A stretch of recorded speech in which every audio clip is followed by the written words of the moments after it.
Another casualty of all of this, Tarun, we move to The Guardian, could well be the climate. What's The Guardian saying about this?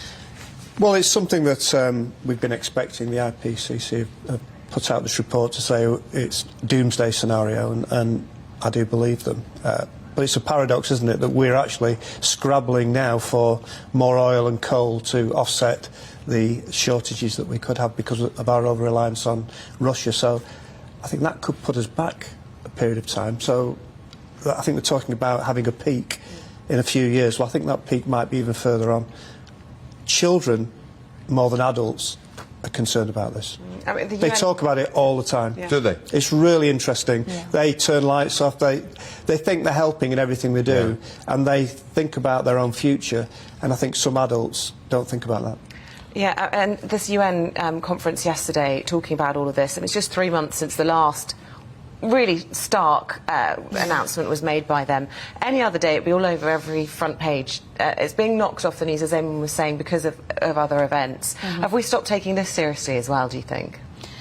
I don't necessarily think we've stopped taking it seriously, but I think a lot of people, especially amongst, you know, the working class in the British public, I think they'll be wondering what the cost to us will actually be. I mean, the actual pounds, shillings and pence cost. Yeah, the actual costs in terms of having to pay more for fuel, in terms of having to change what we eat, you know, the amount of meat that we eat, the cars that we drive, how we heat our homes, how we light our homes. These are all things that are going to affect us, and I'm just wondering, especially as you said, children do you not think they can dovetail in together? That, you know, actually you can save the planet at the same time as tackling the cost of living crisis. You're saving money by turning your lights off. We're saving money by running your dishwasher on economy at night. Yeah, but then at the same time, we're hurtling towards this transition to renewable energy, and the technology, quite frankly, isn't there at the moment. We can't just switch off the oil and gas. We can't do that. It's not possible. People will literally be sitting in the dark and in the cold, and I think the government especially, needs to be a bit honest with these environmental campaigners and protesters about that.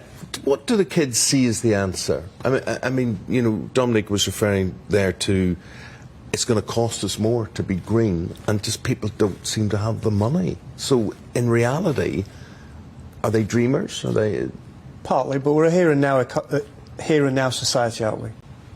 What's here is what we'll do. We're not really thinking about the future. Children do think more about the future, and most schools in the country have eco clubs and other things that they believe are going to help, but it's whether the government takes that seriously and starts working with the children now, actually, not just on a superficial way, but a really huge campaign with young people. Where do they stand on what's her name from Norway? Greta Thunberg. Yes, Greta Thunberg. Yeah. The very one. The very one. She was a catalyst, I would say. I think kids really like her. So she is an inspiration to those kids. We've had children on marches. They've taken the afternoon off to go to a march, and we have accepted it.